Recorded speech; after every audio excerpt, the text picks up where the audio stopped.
It was in the middle of one of the vast and lonely forests of the Old Dominion that at the close of a long and weary summer's day, my father, jogging quietly along, approached a solitary log cabin, which, rude and uninviting as was its appearance, he hoped to find accommodations for the night, and that rest for man and beast of which they stood so greatly in need. With this object, he applied to a rough, truculent-looking fellow standing in the doorway, who, vouchsafing no more civil reply to his application than an affirmative nod of the head, bade him, at the same time, to come in, as supper was ready.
If the exterior of the cabin had little to recommend it, the interior certainly could boast of still less, for the traveler's Closest scrutiny failed to discover more than one apartment, which seemed to do duty as dining room, kitchen, and dormitory for the entire family, and was occupied by men, women, and children indiscriminately. In the middle of the room a table was spread, around which were gathered the occupants of the cabin.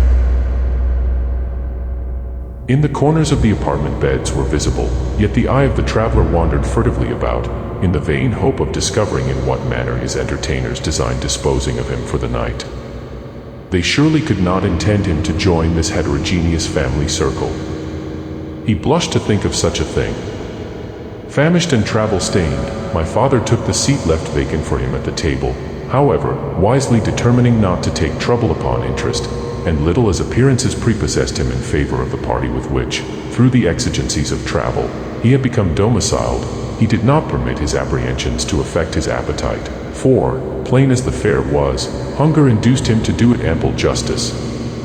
Nor was he long left in ignorance of the disposition to be made of him for the night, for supper had scarcely been dispatched, when two of the roughest-looking of his hosts rose from the table and, bidding him follow, silently led the way out of the cabin still deeper into the forest.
as daylight had now quite disappeared, and the woods were dense and dark. One of the men took the precaution to light a lantern, while the other picked up the saddlebags, heavy with coin, and throwing them over his shoulder, stalked moodily by his side. My father, believing that his day had at last surely come, passively followed the footsteps of the ruffians, impelled by that singular fascination that at times leads men on to inevitable destruction, and, in the inferior creation, allures birds into the very jaws of the serpent. For he had no doubt, as he advanced further and further into the recesses of the forest, that it was the intention of his guides not only to plunder him of his treasure, but to murder him also, for, indeed, dead men tell no tales. Not that any apprehension of discovery need have induced them to such a course, in this case, far removed as they were, on the very confines of civilization, but little danger could have ensued. Such were the cheerful and inspiriting reflections that occupied the mind of the traveler as he reluctantly followed his suspected assassins deeper and deeper into the gloom.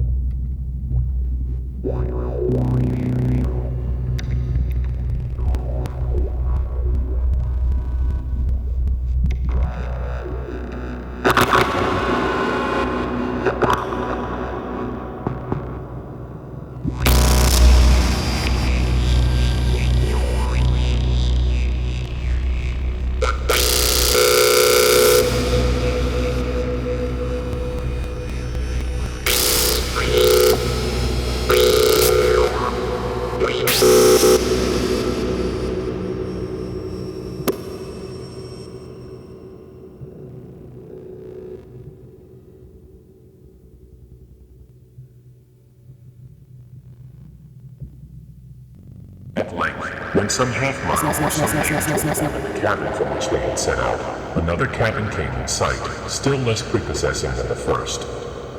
In fact, the only service to which this latter had been appropriated was to afford shelter to the woodcutters engaged in felling the gigantic pine trees by which it was surrounded, charcoal burning being the chief occupation of that section of the state. Just before reaching this ominous spot, my father imagined that he saw one of his guides give a significant nod to the other, a signal of assault, no doubt, previously agreed upon, as he inwardly said. The cabin, however, must first be reached, and then, completely concealed by its walls, the murderers might take their own time to the accomplishment of their fell purpose. Evidently with this intent they relieved themselves of their burden, and now their hands disengaged.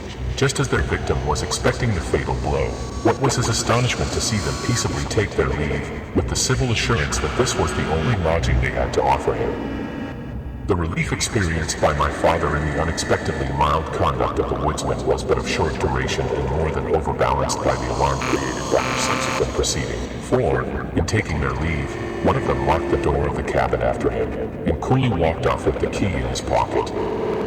This suspicious proceeding revived anew my father's fears.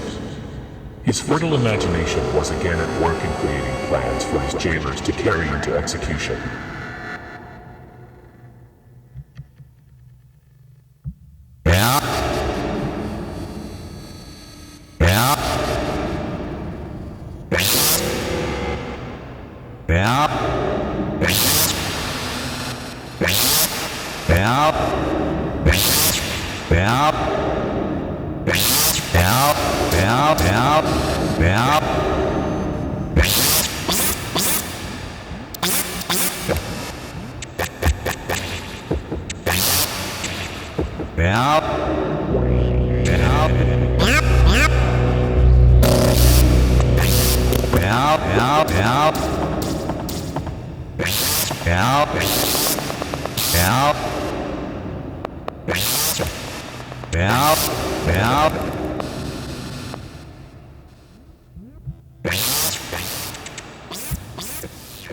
They'll be back again at midnight, when I'm asleep, he thought. One blow will be sufficient then. Nothing could be simpler. I'm not to be lulled into fancied security by such means. Not I. It will be perceived, therefore, that the prisoner was in no degree reassured by the fact of his still being alive. He looked upon it merely as a respite, not a full pardon, only a postponement of his inevitable doom. He was now the sport of the ruffians, reserved for a bonne bouche at their leisure. He was not to be duped into supposing this the end of the tragedy. Determined, however, to do his best for the preservation of his life and his treasure, he placed his saddlebags under his head for a pillow, and his pistols by his side for their defense. With this, the best disposition of his forces that he could make, he stretched himself upon the floor, and, overcome with fatigue, soon fell into a profound and dreamless slumber.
Morning came, but not the assassins, for the weary traveler slept undisturbed until the summer sun came peering in through the chinks of his cabin, dispelling the darkness. In the brightness of all that now surrounded him, what a different view did he take of the position in which he was placed. He could not, bathed in this morning sunlight, comprehend the previous night. A single shaft of light fell upon the door, and my father now saw no lock at all. Indeed, standing before the portal in the light of day, he beheld neither lock nor latch. Pushing forward and stepping into the forest, he found the path down which the ruffians had led him the night previous was no longer passable, obscured from travel by brambles and overgrowth. Instead, to the west, opposite his supposed approach, a trail curved between the trees, dappled in morning viridescence, disappearing deeper into the forest.